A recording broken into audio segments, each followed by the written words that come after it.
Hey everyone, and welcome to 10 Talks. I am your host, Kyle Garza. I'm your co-host, Don Trimble. And I'm your co-host, Nick Busta. And today we're going to be talking to you guys a little bit about the subject of our favorite books, authors, and genres of literature. So, Literature? Okay. literature.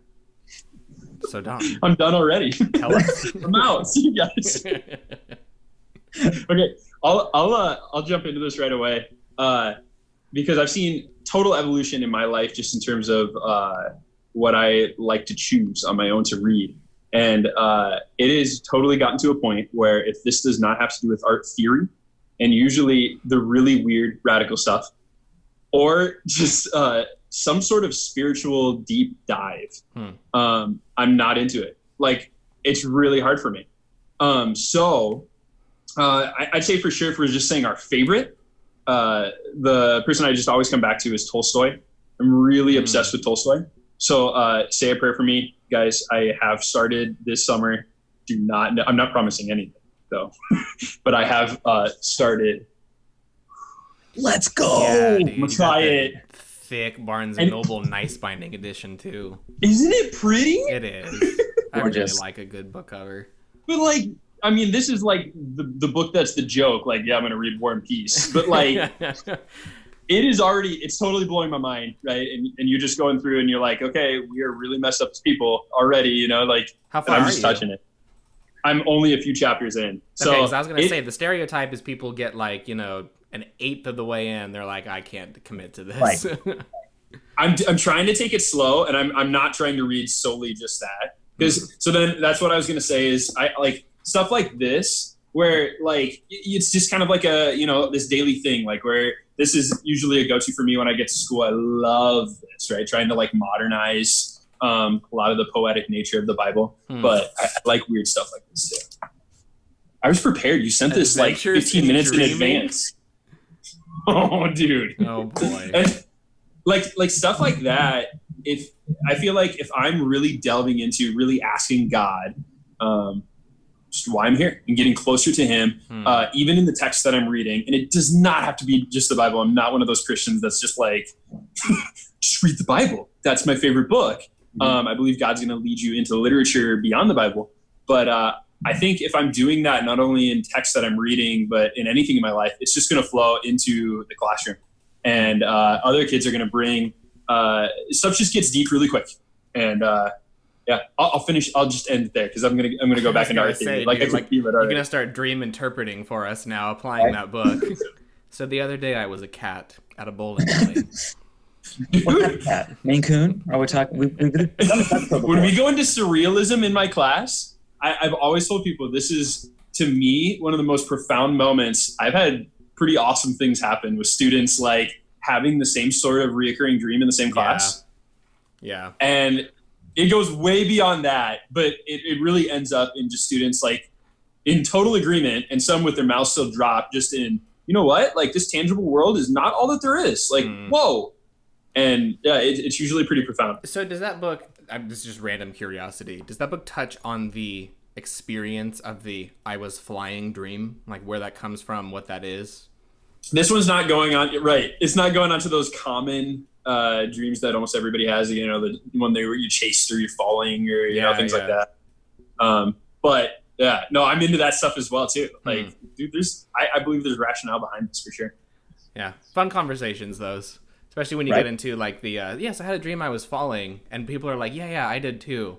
But then realizing you have no basis to know whether or not you actually had the same dream, because none of us actually know what that sensation is. And no one knows what that sensation was for the other person, or even where your mind would even get a sense of what that feeling is. Bizarre stuff like that. Obviously, I'm not going to go full Daniel on this or anything, but it's fun. It's still fun. Yeah. What do you got, Busa? Oh, man. Okay, so it's kind of similar to what you were saying, Don, in that, okay, so I'll preface it by saying this.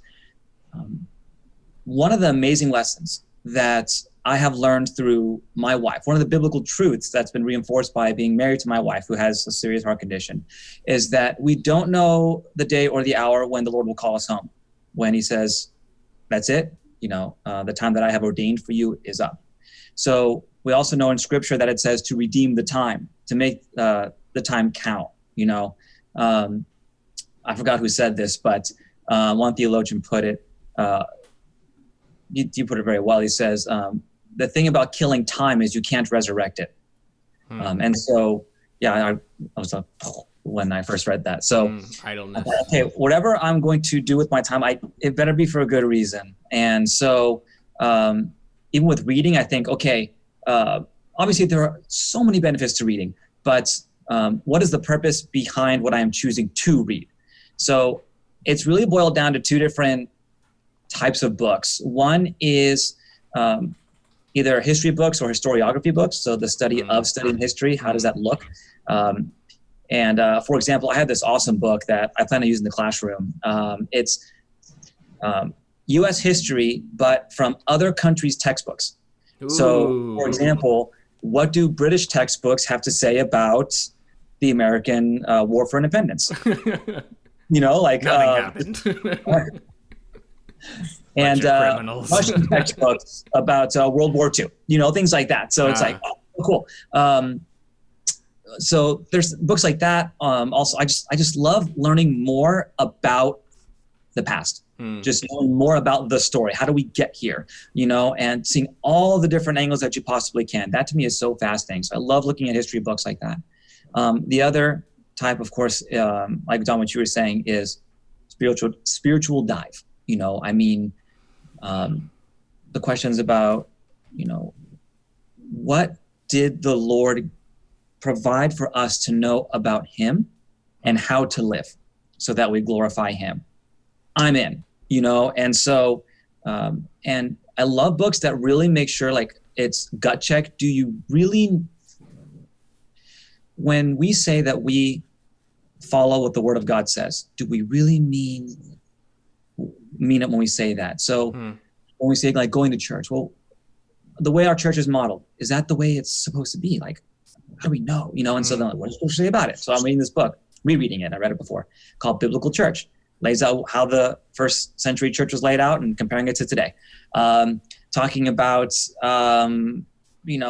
when Jesus prophesied about the destruction of Jerusalem, like, what is that all about? And so just incorporating church history and biblical truth and all this stuff and just all that. I have a list of like 20 books that I want to read. And, I'm like, and it's frustrating because you want like 2 hours to like start and you're like, but I have like 10 minutes. So you're like, do I start? Do I read the like paragraph or do I, do something else? So that's my frustration. But, reading. Okay. Are you like a chapter at a time kind of person? Like, you can't commit to it unless like, I'm going to get a chapter done. I'm going to get 10 pages done. Do you have like a limit? Yeah, it's like I need a good block of time, but unfortunately that system is not working because, if you're waiting for, like, for me, it's like if you're waiting for 90 minutes to yourself, it ain't going to happen. But if you look at how much time I had throughout the day, it might add up to 90. Then maybe I should just do like, okay, I got 10 minutes. I'm going to bust out one page. Gotcha. But then you don't get to have that whole like experience of like being in another world, or like being in that. Like immersing yourself into it or. Yeah. So your first comments tell me that you don't read like Sunday comics or fun reading. So that being said, the deep philosophical and spiritual truths of Calvin and Hobbes cannot be overstated. Sure. So, but yeah, I do have like short story, like guilty pleasure reads, like, Calvin and Hobbes. When I was a kid, I read Jurassic Park by Michael Crichton 6 times. I only audiobooked that just like in the last year or two, just to know where that came from. And you guys audiobook a ton? I probably should, to be honest with you. During the school years where I picked that up a bunch because it's like I have a drive to school and it's just time to kill anyway, right? And so I'm resurrecting it. Yeah. By getting that in, because then it's like I get like a full experience of not only just driving home in that sense of like sort of de-stressing from the day, sort of unwinding, but then allowing yourself to go somewhere else. Like I think the most meaningful place where I did that was in 20,000 Leagues Under the Sea, because that is a thick one. And that is, in its time especially, it was a completely different world, just the idea of subaquatic life. And so driving home to that was just this immense escape that was just honestly freeing, and like in the sense that like you got in the car and you the first thing you'd think to yourself was, where am I now? Where are we?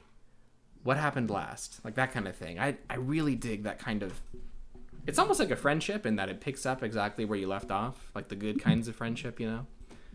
That's a good story to me. The one that Did you ever feel like you were like drowning in the car when you were like listening?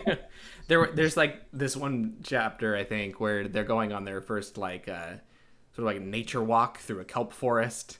Okay. And there's sharks all about and this kind of thing. I get extremely uncomfortable because like I have a very serious fear of being in open water, especially when it's dark or I can't see what's happening, or there's like something lurking in the distance kind of thing. So those kind of things make me uncomfortable. But I read that book constantly expecting there to be some kind of giant squid attack at some point. Yeah. Because that's what all the book covers have, right? Is they have a giant squid. I think there's even movie versions of this where there's a giant squid. There's no giant squid. It never happens. Spoiler alert. There is no giant squid. There's not an attack. There's not any kind of, monster fight that happens. There's like one particular scene where a bunch of octopi are all over the ship or the submarine, and that's the nearest thing you get to it. And they're fighting octopi, which is just, I don't know, it's not as gnarly in the way that you normally think of it, right? Would you consider that the octopi had an army? Oh my, eightfold. They were absolutely overwhelmed. So actually, I've inadvertently actually sort of outed myself and my own interests. I grew up on science fiction pretty heavily because this is where it starts actually. So I'm an English teacher, right? I hated reading as a kid. It was, and here's what I should say about that is I hated reading because the stuff that I got assigned was not interesting to me. Not that, of course, that should be the primary motivation of just like, this is what I find interesting. Like, you should push yourself to, get into things that you're not interested in and find value in them. I think that's more important. But like, I think one of the earliest memories I have is being assigned like history books, no offense, or like Tom Sawyer. And I don't know, as a kid to me, it was dull. But then a buddy of mine was reading K.A. Applegate's series of Animorphs, which I had tons of. And I don't know, something about that kind of literature to me was like, that's intriguing. Like, it was everything to do with aliens and, good versus evil and, humorous characters that you could read into and like get a good sense of who people were. That to me was like engaging. And also it was a pretty frequent practice of my dad's to ground me and make me read during that grounding period. Nice. Which was weird because it didn't have like the negative effect you'd think it would have, which is associating reading with like punishment. But it was I'm not allowed to do anything else, and at least I have this was kind of the idea. So I guess it kind of started with little things like that, and then eventually that grew into my dad made me read basically anything that ever won like a Hugo or a Nebula award, which are like the sci-fi Emmys, if you can think of it like that. Okay. So like Isaac Asimov, the dude who wrote I, Robot. People tend to know that. Mackenzie's actually reading right now a book by Robert Heinlein, who's considered the dean of science fiction. He's the most award-winning science fiction author, though a lot of people don't know his stuff. I read The Moon is a Harsh Mistress, and probably as a kid, obviously, didn't understand a lot of what was going on. I taught it in my sci-fi class eventually. Like I said, Mackenzie's reading it now. The computer that I'm building right now, because I'm finally upgrading my computer after 14 years of having the same old one, we're naming it Mike in honor of the AI that is in that book. And then Ken's is going to take my old computer and she's going to name it Michelle, which again, if you read the book, you'd understand it kind of thing. So that's always been my personal hobby. That's been the stuff I'm most interested in because I found that sci-fi has the capacity to explore enough things about human nature and the universe that we live in to ask interesting questions in a way that ordinary fiction or nonfiction just can't. Yeah. And that it explores a lot of things that, you otherwise couldn't. And also, I think it also instilled in me like a lot of hope in the sense that you could be an ordinary person, but something extraordinary could happen to you or make you something more than what you are is sort of the idea. Like that was the appeal of Spider-Man to me, was the idea that he was an ordinary sort of nerdy, just smart guy but that he became super through an accident, and it's all through the power of sci-fi. So that was a big part of it. And then somewhere around the age of 15 was when I had like my mid-teenage crisis of, do I believe Christianity because I think it's actually true, or just because it's what I've been raised in? And that's when I started getting into apologetics. So this would be like my equivalent to your guys talking about spiritual deep dives. I've not been as interested in the ones that are like how to live the Christian life kind of stuff. Mm-hmm. I've always drawn more towards the, what are the reasonable grounds for believing the accuracy of Scripture, the validity of the scientific worldview in a Christian context, and that kind of thing. So like my favorite author has always been John Lennox for that reason. He's a professor of mathematics actually out of Oxford. But he's got the best stuff I've ever read on why you can reasonably believe that, there is no real schism between Christianity and science, let's say. So he's got a good one called God's Undertaker. Of course, in that list always comes up C.S. Lewis. I just literally grabbed this because it's the nearest thing I had on my desk right now. Plenty of apologetics in there as well. So I guess like most of my interests have always been between sci-fi and apologetics for the most part. And especially the stuff that's like, engaging to the mind, interesting stories, and lets you kind of explore things that are just kind of heady. I'm really into like that cerebral sort of like, I never thought about that kind of stuff. So that's been my gig. That's kind of my spectrum. I'm getting into history more now, in light of obvious, hot topics in culture. So I want to be better read in particularly, I guess the 60s and on is like the main stuff that I'm focusing on right now. There's so much there. Yeah, have fun. Yeah, dude, it's wild times. Yeah. Like everything about it is just wild. So I'm catching up on a lot of that kind of stuff too. And just having a lot of fun with it, man. I mean, reading to me now is, in a lot of ways, is like my nephew used to describe it. It's like getting into a hot shower. Sometimes you don't want to get in, but once you're in it, you're like, That's a good way of putting it. I'm not going to lie. That's like really good. Like ideally the way it ought to be, right? Like you don't want to get into it, but if you get into a good one, it just, it's cleansing, It's healthy. It's good for you. So would that mean then, like, if you end up reading that same set, like your mind is gone, so you read the same sentence like 8 times in a row? That's like washing your shoulder for like. While you're thinking, you're just going. It's a really clean shoulder. It's a sterling shoulder. It's my best shoulder. Yeah, it is. It is that kind of thing. It's at that point now for me where if I don't get some kind of reading done, whether it's like an article or a chapter from a book I'm reading or something like that, then I kind of lose like that feeling of productivity in the day. Like I need to get something, is what it often feels like. Gotcha. Right on. Yeah. This has been today's episode of 10 Talks. Thank you guys for joining us today so much. We love you guys. We'll see you soon. Bye, guys.